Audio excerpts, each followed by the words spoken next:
Bueno, y el dólar cerró en un nuevo máximo histórico. En este caso estamos hablando de 28 pesos con 43 centavos. Además, en el día de hoy también se conoció el dato de inflación del mes de mayo, que dio 2,1%. Vamos a hablar de nuestra economía con Luis Seco, que está aquí con nosotros, economista. Bienvenido, Luis. Un placer. Y nuestro compañero Esteban Lafuente. Bienvenido, Esteban. Gracias, Celio. ¿Cómo estás? Muy bien. Bueno, Luis, en primer lugar preguntarte si esta inestabilidad cambiaria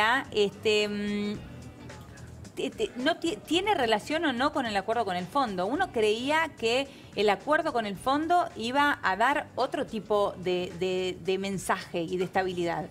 Mira, probablemente sí, esa era la expectativa. La expectativa de la mayoría era que con el acuerdo con el fondo se disipaba uno de los grandes interrogantes, que era si iba a haber suficiente cantidad de dólares para lo que la Argentina necesita, claro, como para seguir funcionando, tanto desde el punto de vista fiscal como desde el punto de vista de la economía real. Claro, todavía no se hizo ningún desembolso, hay que esperar que lleguen esos desembolsos, pero la reacción del... Bueno, pero es ahora, el 20 de junio, ¿no? Sí, sí, pero la reacción del mercado en estos días me parece que estuvo más que nada, no tanto dominada por un acuerdo que no sirve o porque es insuficiente, sino todo lo contrario, sino por algunas dudas que hay respecto de cuál es el mecanismo que va a usar el Banco Central y qué piensa el Banco Central de lo que sucede en el mercado de cambio, o sea, cómo actúa. Vos fíjate que desde el jueves que se anunció los 50.000 millones, tuviste un viernes y un lunes en el cual el Banco Central no intervino y el dólar subió. Después martes y miércoles el Central intervino y el dólar se calmó. Sí. Y hoy no interviene, digamos, y entonces el dólar vuelve a saltar. Entonces Ahora, un Banco Central que supuestamente no tenía que volver a intervenir. Bueno, ahí hay alguna discusión, porque incluso ese mismo jueves el presidente del Banco Central dijo, miren que flotación no significa no intervención, dando a entender que si era necesario se iba a intervenir. Entonces, y de hecho lo hizo, porque el martes y miércoles, claro, lo hizo. Entonces, la pregunta es por qué no lo hace sistemáticamente y si no lo va a hacer más, que lo anuncie. Entonces se generan todo un montón de dudas, claro, por qué a veces interviene o no, será que no tiene la capacidad o el margen político para hacerlo, será que tiene alguna duda. Todo eso conspira contra la expectativa del mercado en un momento en el cual lo más importante es desinflar las expectativas y disminuir la incertidumbre, ¿no? Aparte de ahí hay un tema importante, sí, que es que estamos hablando de un mercado que, si mira los volúmenes diarios promedio del manejo de divisas, el volumen operado hoy, que es porque todas las transacciones que se hacen en este mercado cambiario, estuvo apenas por encima de los 300 millones de dólares, no llegó a 400, cuando en una jornada normal hablamos de 1.000 millones de dólares. Porque ahora estamos hablando de montos muy bajos, que con montos muy bajos la cotización sube. ¿Y por qué con montos tan bajos sube la cotización? Porque, digamos, si estamos acostumbrados a montos de... ¿Cuánto dijiste vos? 1.000 millones es una jornada normal. Pero puede haber que, digamos, eso sube porque hay más gente demandando que ofreciendo. Entonces, no importa tanto cuánto se ofrece o cuánto se demanda. En este caso se demandó mucho. Claro, no, el contexto es de... ¿Por qué en este contexto de tan poco dinero, pero tanta demanda, el Banco Central tal vez con pocos fondos podría controlar esta subida y evitar que el salto del dólar... Y decide no hacerlo. Exacto, el dólar se apreció más de un 6%, el peso fue la moneda que más se depreció en el mundo, otra vez lo hemos charlado varias veces, pero eso es el dato que justo también hablábamos, ¿no, Luis? De con fondos, tal vez con montos bajos, se podría manejar la situación. Se podría de alguna manera... Mira, acá, digamos, en general cuando uno dice, bueno, Argentina tiene un régimen de metas de inflación con tipo de cambio flotante, uno dice, bueno, es tipo de cambio flotante, puede subir, puede bajar, claro, lo que vos decías recién, Eleonora. Ahora, el punto clave acá es dónde está la Argentina parada hoy. Y hoy estamos en una situación en la cual las expectativas de inflación, o sea, la incertidumbre nominal es muy alta. Entonces estamos todos corrigiendo hacia arriba cuánto esperamos de inflación, qué le puede pasar al tipo de cambio más. Entonces, la recomendación sería, está bien que flote, no está mal que el régimen cambiario, de hecho el fondo ratificó el régimen cambiario, dijo, miren, lo que estaban haciendo materia de inflación estaba bien, pero me parece que lo que no podés hacer es correr con el riesgo de unas expectativas que no se desinflen, porque la prioridad del Banco Central hoy debería ser contener esas expectativas y lograr que paulatinamente todos pensemos que no que la inflación va a ser más alta hacia adelante, sino que va a ser más baja hacia adelante. Claro. Y si vos dejás correr el tipo de cambio, dejás que esta volatilidad, estas dudas continúen, el recálculo va a ser hacia arriba, nunca va a ser hacia abajo. O sea que vos decís que el gran tema no está en la desconfianza en la política económica en general, sino más bien en estos movimientos del Banco Central que marean. Yo creo que hay algo de... son en cierto sentido, el mercado los ve como erráticos, no descubre cuál es la función que tiene el Banco Central, digamos, de cómo reacciona el Banco Central frente a determinados eventos. Eso genera incertidumbre, dudas, confusión, ruido. Sí. A veces en la economía hay que entender que a veces no decir nada genera ruido, el silencio es ruidoso. Entonces cuando hay ruido, hay silencio de parte de las autoridades, que lo único que hicieron fue anunciar un acuerdo. Hoy salió la carta de intención con las metas y demás. Sí. Las tenemos, se han leído y demás, pero fíjate que, sí, del fondo, pero fíjate que han pasado totalmente desapercibidas por el ruido que hubo ahí en el mercado. Entonces es como que el acuerdo no está mal, al menos a mi juicio. Hay colegas que piensan que no fue una buena idea, yo creo que fue una buena idea, pero me parece que tenés que honrar esa buena idea con una política de comunicación y una gestión de la cosa diaria en el mercado que honre ese acuerdo, que lo ponga en un contexto, porque si no, la gente va a empezar a pensar como piensa tantas veces, bueno, es una devaluación sin plan, donde el único plan que hay es que si hace falta dólares, los pone el FMI. Claro. Y eso es lo que tenés que evitar. Lo que tenés que ir creando es condiciones y la idea de que vamos a un escenario mejor. Ahora, ayer cerró 26.69, hoy cerró 28.43. A la gente esto le genera muchísima incertidumbre, al común de la gente, digo. ¿Qué se puede esperar de aquí en adelante? ¿Qué se puede esperar mañana? Mira, te corrijo, te agrego, no solo al común de la gente, incluso al mercado, y a los inversores más entrenados también les genera duda, porque no es una cuestión de que solo la gente que dice, bueno, yo por ahí no estoy entendiendo algo. No, no está bien, lo que pasa es que estoy pensando en la gente que en cuanto ve un dólar alto, enseguida empieza la incertidumbre, la desconfianza. Más demanda, siempre bueno, voy al dólar como refugio, que es un poco donde se contagia, y es un poco lo que pasa en el mercado de cuando uno ve que en esta incertidumbre que el dólar va a subir, todos demandan, nadie ofrece, y es un poco como también el precio sube. Claro, y sumado a eso, lo que va a pasar con los precios.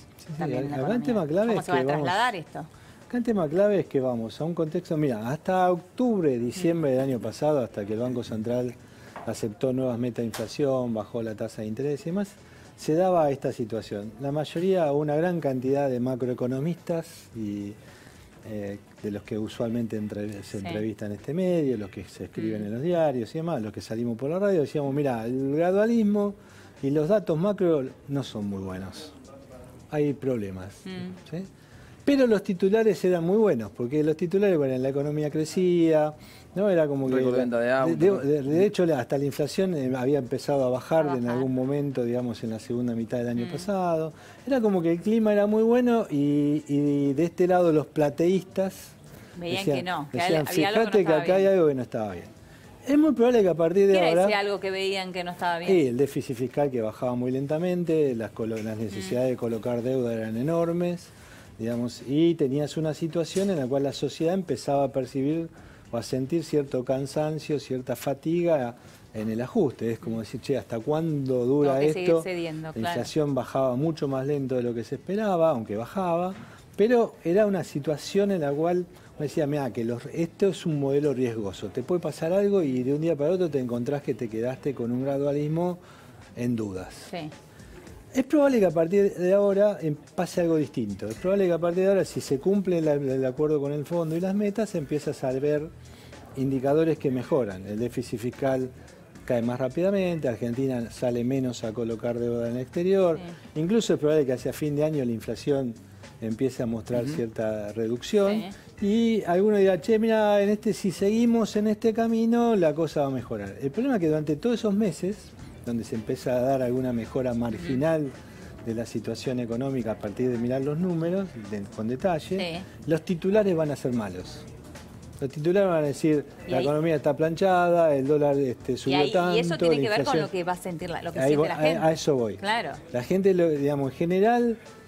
Yo te diría que no solo cuando vos llamás la gente o la opinión pública, muchos inversores seguían por los titulares. O sea, no es que todo el mundo mira, che, vamos a preguntarle a tal o cual economista o veamos a ver cuánto da el último datito del déficit fiscal cuánto hay que salir a colocar, qué pasó con el déficit cuenta corriente, eso lo miramos algunos. Pero en general, el clima de inversiones son los titulares. Claro. Sí, aparte también es cierto que con esta devaluación... No son otra cosa. Entonces uno puede decir, mira, a Macri le va muy bien cuando viaja, viene el G20 ahora, probablemente eso también sea otro espaldarazo.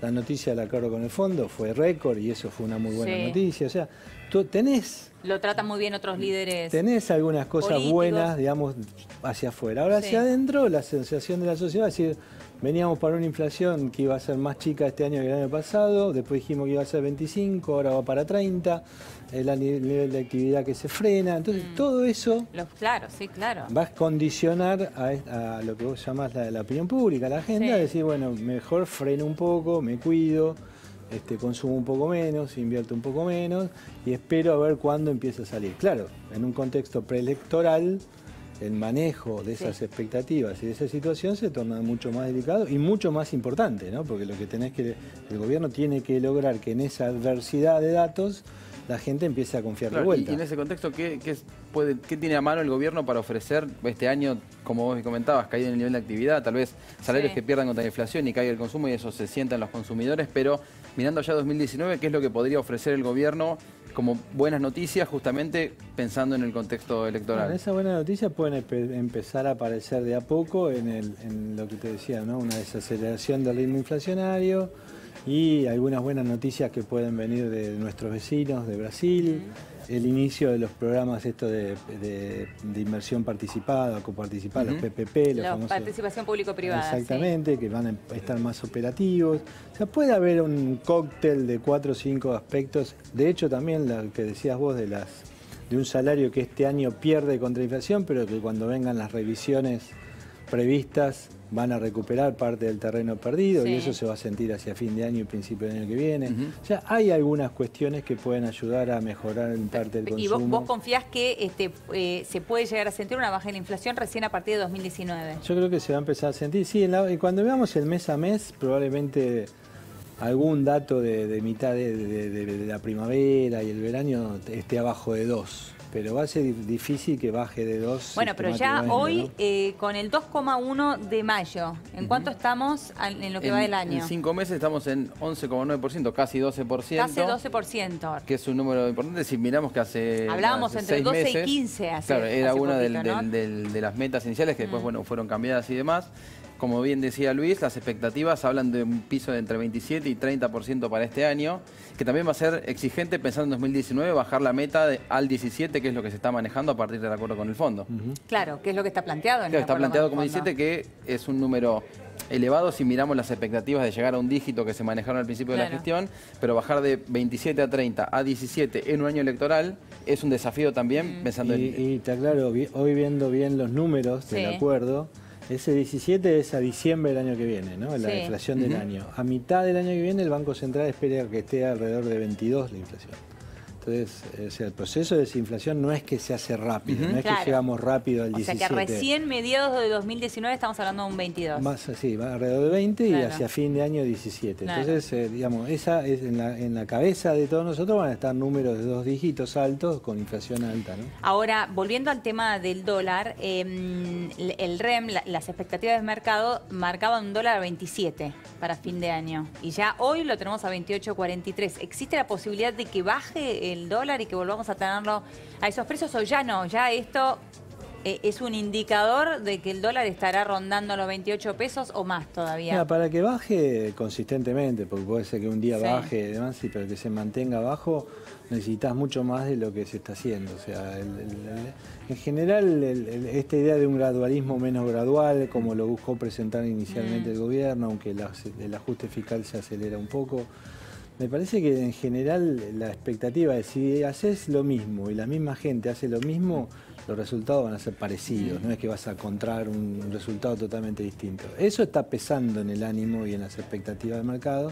Por lo tanto, para ir a un tipo de cambio mucho más bajo, o sea, que vuelva a los niveles, digamos, 25, y tenés que lograr de vuelta un shock de confianza muy grande. Cuando decís la misma gente hace lo mismo, ¿a qué te referís? ¿A una posibilidad de un cambio en quien conduce el Banco Central? Digo, en general, por lo general cuando pasan estas situaciones y se consigue un financiamiento de este tipo, una alternativa que tenés si querés recrear, hacer un shock en serio, y es decir, bueno, mira, el dinero lo usa otro equipo económico, digamos, ¿no? Y viene a hacer algo distinto. Obviamente eso no es lo que quiere el presidente Macri, ha confirmado a todo el mundo, pero el mercado no cree, porque lo importante acá a veces es decir... Bueno, el mercado no cree, claro, no cree es eso. Todos los días tenés rumores de cambios de... Bueno, recién hablábamos con él antes de entrar al aire. Todos los días tenés rumores de todo tipo, de que cambia tal, de que se va el otro disco, de que cambia el director. Y eso no ayuda. No ayuda para nada. Yo no estoy diciendo que tiene que cambiarlo sí o sí, pero el mercado obviamente está recibiendo alguna señal que lo confunde y que no termina de creer de que va a seguir siendo el mismo equipo económico para hacer lo que está comprometido con el fondo. Entonces ahora, lamentablemente, tu pregunta es la pregunta. ¿Sí? Bueno, ¿y ahora qué hacemos? Porque anunciamos el acuerdo con el fondo, es un montón de plata, récord de la historia. El gobierno de Macri aceptó ir a una aceleración del ajuste y demás, y sin embargo el mercado sigue mirando y diciendo, che, ¿qué pasa? ¿Qué necesita el mercado para dejar de mirar y decir, che, qué pasa? Porque... Entonces, ahí está la pregunta que por ahora supongo que debe estar ocupando la mente de todos los funcionarios públicos de la Argentina y que tiene que ver con esto de decir, bueno, ¿cómo hago anuncio? ¿Cómo hago un shock de expectativas? Recreo credibilidad cuando ya anuncié un montón de cosas y parece ser que no lo consigo. A veces es cuestión de tomarse el tiempo y decir, bueno, no, cálmate, no hagas nada, estás bien. Pero me parece que si esa es la idea, y parece ser que esa es la idea, lo que tendrías que hacer hoy es evitar la confusión. Y decirlo, decir, mira, nuestra idea es seguir así. No insistan con que va a haber cambio de personas, estas son las personas, estas son las políticas, y si tienen confusión sobre mi mecanismo de intervención en el mercado cambiario, les saco la confusión. Voy a hacer A, B, C, D, I, E. Esa es una estrategia para superar esta coyuntura. O sea, falta comunicación. Yo creo que sí. Sería bueno que salga el gobierno y aclare todo esto que vos estás diciendo. A veces las autoridades comunican con lo que hacen en el mercado, ¿no? No es que necesariamente tienen que salir a hablar. El problema es que están comunicando confusamente. Luis, bueno, claro, está bien. No, que digo, en este contexto donde el tipo de cambio sube incluso por encima de las expectativas del mercado, de lo que manejaba hace 2 semanas o un mes el propio gobierno. ¿Qué impacto tiene en lo concreto y quién gana con esta evaluación? Hablábamos antes de tal vez que en esta deuda que tiene el Banco Central con sus LEVAX, este salto del tipo de cambio licúa esa deuda porque está nominada en pesos y ¿quién gana con esta...? Mira, la palabra licuación cada vez que se empieza a usar en un país o frente a una determinada situación, uno tiene que agarrarse y decir, para un poquito, digamos, ¿no? Porque por ahí vos usás la palabra licuación. No, lo leemos no te estoy diciendo que es algo que se no lee. te estoy diciendo que la haya puesto vos arriba de la mesa, pero cuando se empieza a hablar de licuación, yo en general freno un poco y digo, mira, si la idea es licuar, no conozco, no existe ningún episodio en el cual la licuación haya sido controlada. Claro. O sea que yo digo, bueno, vamos a alargar un poquito la inflación, vamos a alargar un poquito el tipo de cambio, con eso bajamos el gasto público en dólares, bajamos el gasto público en términos del PBI, vamos haciendo el ajuste, mejoramos el balance del Banco Central en parte, mejoramos la competitividad porque el tipo de cambio sube, aunque los precios suban. Es muy interesante esto que estás marcando, Luis. ¿No conoces una inflación controlada? No, yo lo que digo es licuación controlada. ¿Qué quiere decir? Usar la inflación como instrumento para corregir los desequilibrios termina mal. No, yo no conozco casi ejemplo en el cual haya terminado bien. El otro día discutía con un par de mis viejos profesores de la Universidad Nacional de La Plata y decían, bueno, por ahí la experiencia de la convertibilidad o algo, pero en general no hubo casi proceso en Argentina en el cual soltás la cadena de Frankenstein y decís, bueno, vamos a inflar un poquito porque con eso y a devaluar un poquito más porque con eso conseguimos corregir parte de los desequilibrios. No hay manera que lo controles después. Una vez que le soltaste, vos no sabés si lo vas a controlar a tiempo. Entonces a mí cuando empieza esta idea de decir, bueno, si se licúa un poco, digamos, vamos a estar mejor, yo digo, mira, primero se puede licuar, pero ¿sabés qué es lo que más se licúa? El poder político del presidente que lo hace. Porque licuar es lo que vos decías, es la repercusión en la gente que siente, no me alcanza, no llego, fíjate cómo sube el dólar, fíjate cómo son los precios. Eso, el código genético de la Argentina empieza a alargarte señales de alerta diciendo esto ya sé cómo termina, ¿no? No, es que eso, por eso, tal vez eso, lo que vos decías del silencio y de qué comunica o no, esta inacción o un día intervengo, 2 días no y dejarlo ir, tal vez está demostrando esto que vos planteabas de encender una señal, es decir, hacia dónde vamos. Tal vez es demasiado temprano, pero tampoco sabemos si es demasiado temprano. Por eso te decía, por ahí alguna señal que diga, bueno, conseguimos el apoyo del fondo, acá está la carta de intención, estos son los lineamientos que voy a seguir, le voy a comunicar fehacientemente cuáles son la hoja de ruta, cuáles son las próximas medidas, qué es lo que vamos a hacer. Eso te permitiría descomprimir un poco la situación, pero hay que hacerlo. Claro. No hay que solo pensar que, bueno, ya hice todo lo que tenía que hacer y ahora tengo que ir en la cancha se ven los pingos, ¿no? Decir, déjame que ahora voy a operar. No, a veces tenés que comunicar y me parece que hay una demanda enorme que, claro, la autoridad monetaria y económica no tiene por qué coincidir conmigo o con el mercado que le pide contame un poco más. Pero me parece que a esta altura está claro... Bueno, pero sí, porque tiene que dar señales certeras. Bueno, hay ciertas recomendaciones de política económica escritas por algunos que dicen, no, mirá, la verdad que no tenés por qué estar comunicando todo el tiempo, cierta ambigüedad ayuda. Yo creo que no. Bueno, pero está claro que no. También bueno, a la luz de los resultados, diríamos que no. Diríamos que no.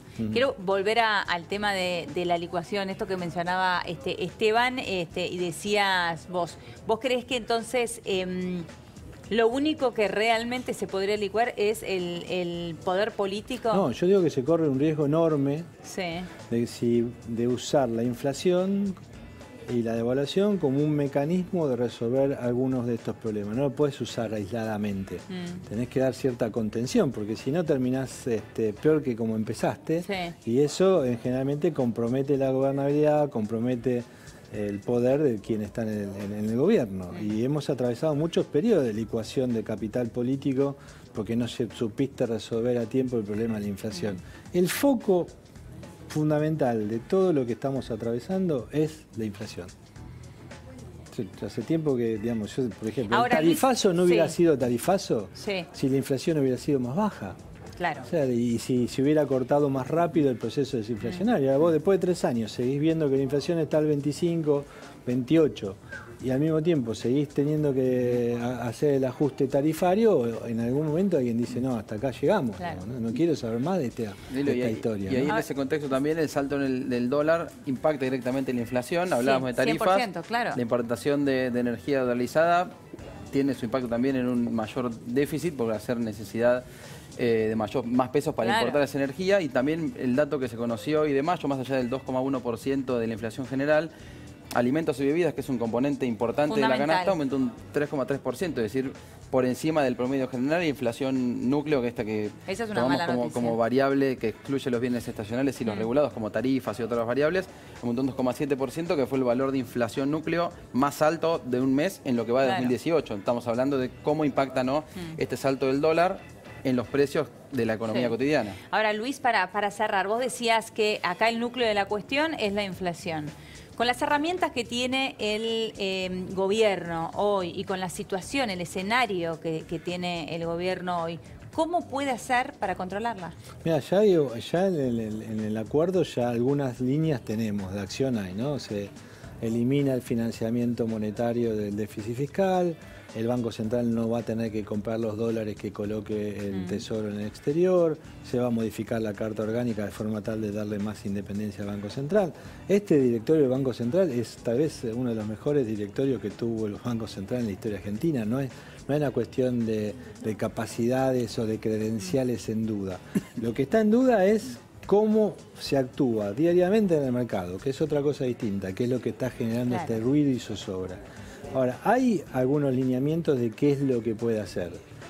Evidentemente, el otro día, o sea, ayer, el martes, el Banco Central dio otra señal muy clara, que es la tasa de interés al 40% llegó para quedarse durante algún tiempo. Y lo dijo, hasta que no vea que la desinflación y las expectativas de inflación caigan, voy a seguir usando estos instrumentos. ¿Por qué? Porque mi objetivo es desinflar. O sea, que ese compromiso fue reafirmado, creo que es lo correcto, Me parece que lo que está en cuestionamiento es, bárbaro, tu objetivo es desinflar, tenés los instrumentos, tenés el soporte del Fondo Monetario, el fisco se pone en línea para no comprometer tu política monetaria, pero eso no significa que ya está. O sea, tenés que volver a lo que te decía antes, ¿no? Tratar de alguna manera de ayudarte a vos cuando tenés que contarle a la gente qué es lo que está pasando, él cuando escribe una nota, a mí cuando hablo con mis clientes, decir, bueno, no, mira, el Banco Central está pensando en esto y lo va a hacer de esta manera. Que acompañen los titulares. De alguna manera, y sobre todo tratar de modelar que después de algunos titulares, ya te digo, que te van a acompañar durante un par de meses y no van a ser muy buenos, que sí después podés aspirar a algo mejor. Ahora, claro, es un gobierno que viene de hace tiempo diciendo... A eso iba a apuntar. Si te mirabas la cara y me daba cuenta que... Si vos planteás una meta que no se cumple un año, a la segunda no se cumple, ¿por qué habría de cumplirse en la tercera? Claro. Y eso genera también después problemas en cuanto a las expectativas a futuro. Sí, ahora lo que tenés es una hoja de ruta, que es un programa con el fondo, que va a haber que cumplirlo a rajatabla, diría yo, pero que también tiene que ser complementado con una política de comunicación y de gestión acorde, ¿no? Luis, muy interesante. Muchísimas gracias. Gracias, Esteban. Vamos a ir ahora a una pequeña pausa en Café de la Tarde. Quédate ahí que ya venimos con más.